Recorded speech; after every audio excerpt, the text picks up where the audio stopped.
Selamat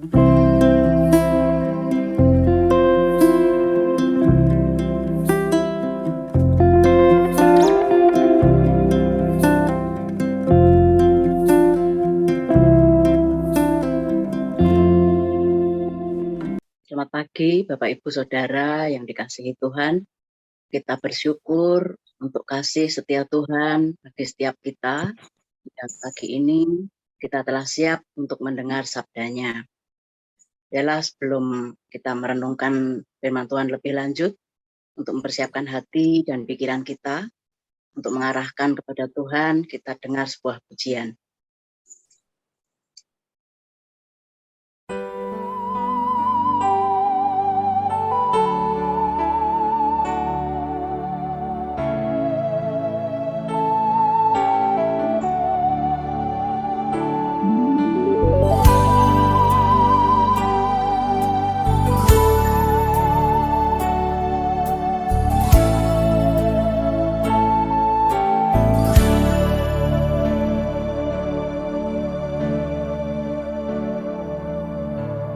Bagi Yesus ku serahkan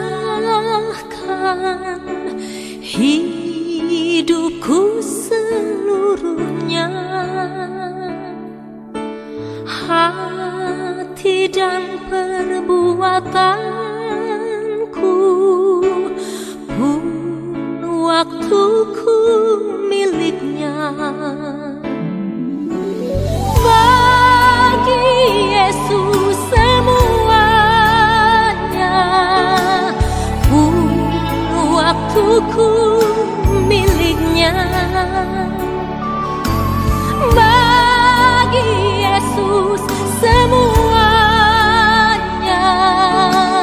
pun waktuku miliknya.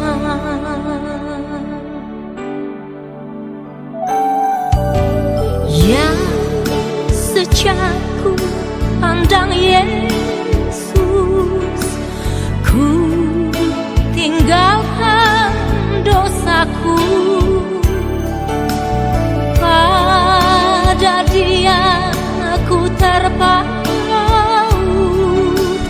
Dia juru selamatku.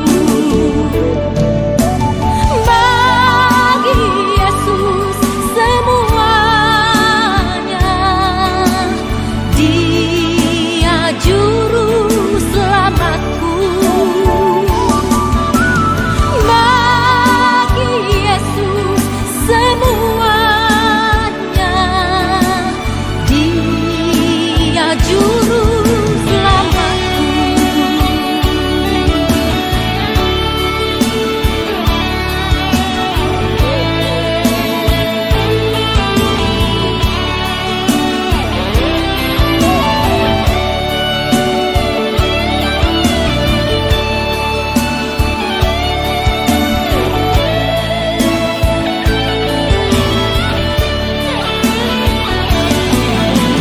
Bagi Yesus semuanya,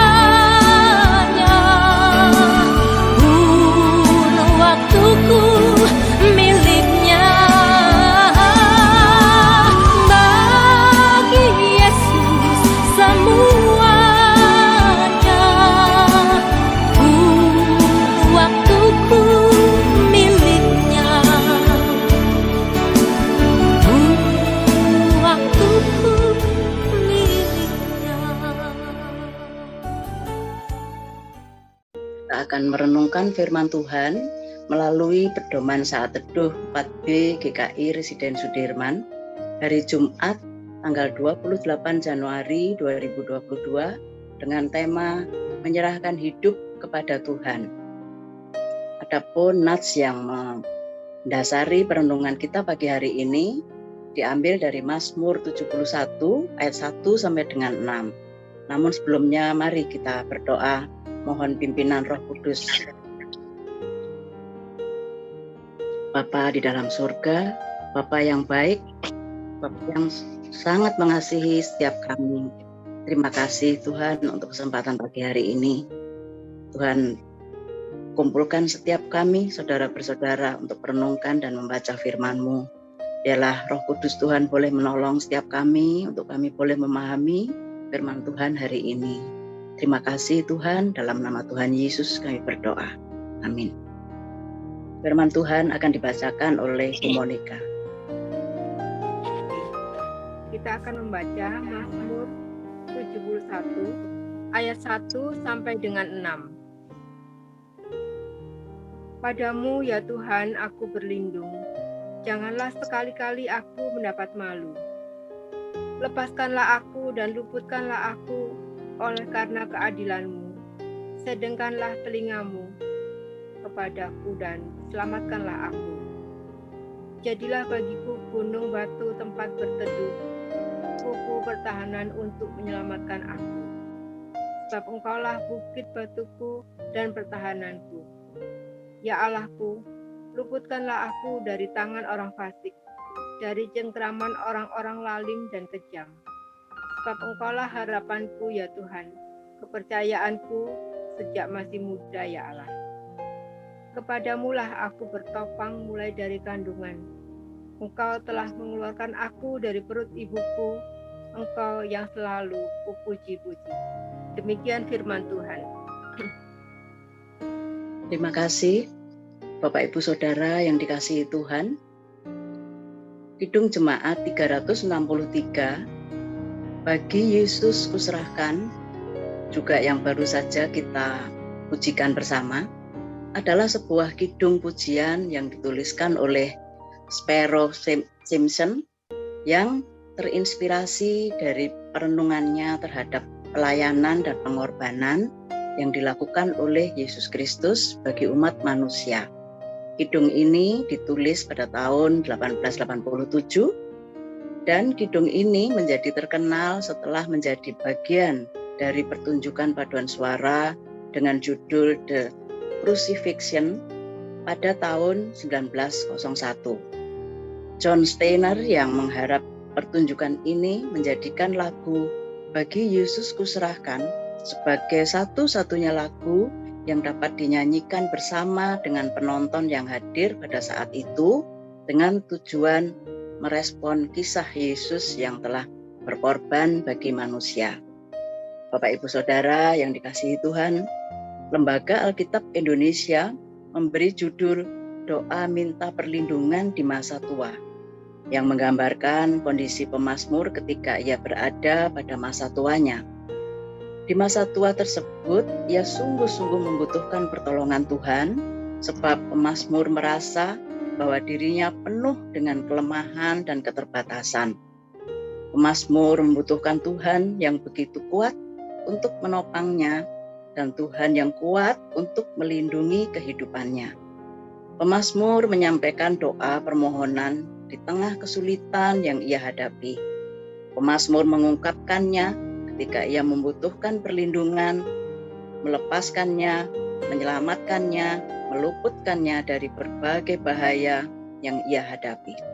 Hidupnya terasa begitu sulit dan terancam nyawanya. Dalam konteks pergumulan seperti ini, pemazmur mengingat kebaikan-kebaikan Tuhan yang sudah ia hadirkan di sepanjang hidupnya. Untuk itulah, pemazmur tidak ragu memohon kepada Tuhan agar ia diselamatkan dari berbagai cobaan. Pemazmur menyerahkan hidupnya kepada Tuhan. Pemazmur percaya kepada Tuhan sejak masa mudanya, bahkan sejak dari kandungan. Itulah yang menjadi alasan bagi pemazmur untuk sungguh-sungguh menyerahkan hidup kepadanya. Bapak Ibu Saudara yang dikasihi Tuhan, ia mengenang kembali setiap karya pelindungan dan karya penyelamatan Allah yang sudah terjadi dalam kehidupannya. Ia memohon agar Allah melindungi dan membebaskan dirinya. Di ayat yang ke-6, pemazmur mengungkapkan bahwa hanya Tuhanlah yang selalu ia puji. Hal ini menunjukkan kehidupan pemazmur setelah ia memohon penyertaan Tuhan dan menyerahkan hidupnya ke dalam Tuhan, Pemazmur tidak lagi menjadi khawatir akan segala sesuatu di dalam hidupnya. Tuhan yang begitu kuat menopang dan menolongnya yang lemah. Tuhan yang juga selalu menyertai di sepanjang kehidupannya. Hiduplah tidak lagi penuh dengan ketakutan dan kekhawatiran. Mari Bapak Ibu berefleksi. Pemazmur memberi contoh kepada kita tentang hidup orang yang menyerahkan dirinya kepada Tuhan. Hidupnya tidak lagi dikuasai oleh ketakutan dan kekhawatiran, karena Tuhan siap menolongnya dan melindunginya dari berbagai kesulitan. Semakin kita sadar untuk menyerahkan diri kepada Tuhan, dan semakin kita sadar bahwa Tuhan menolong kita, maka kita pun akan semakin mencarinya dan tidak sedetik pun untuk meninggalkannya. Bapak Ibu Saudara yang terkasih, untuk memperkuat kerinduan kita dalam menyerahkan hidup kepada Tuhan, marilah kita merenungkan dan menjawab beberapa pertanyaan berikut. 1. Kapan terakhir kali Bapak Ibu Saudara merindukan kehadirannya yang dapat menyelamatkan Bapak Ibu Saudara dari ketakutan dan kekhawatiran? 2. Masihkah Bapak Ibu Saudara takut dan khawatir ketika Tuhan bersama Bapak Ibu Saudara? Marilah kita serahkan seluruh hidup kita ke dalam penyertaan-Nya. Mari Bapak Ibu kita berdoa. Tuhan yang sangat baik, terima kasih untuk setiap kami yang boleh berseru kepadamu ya Tuhan. Kami menyerahkan seluruh kehidupan kami ke dalam penyertaan-Mu. Kami tahu dan kami percaya Engkaulah yang menopang dan menolong setiap kami di dalam pergumulan hidup kami hari lepas hari. Tolong kami ya Tuhan, di dalam nama Tuhan Yesus kami berdoa. Amin. Bapak Ibu Saudara yang terkasih, kita akan belajar mengatur pola pikir kita masing-masing agar tidak mudah takut dan khawatir ketika menghadapi masalah, yaitu dengan cara kita berdoa dan bersyukur terus-menerus dan meyakini bahwa Tuhan akan menolong dan menopang setiap kita. Tuhan Yesus memberkati kita semua. Amin.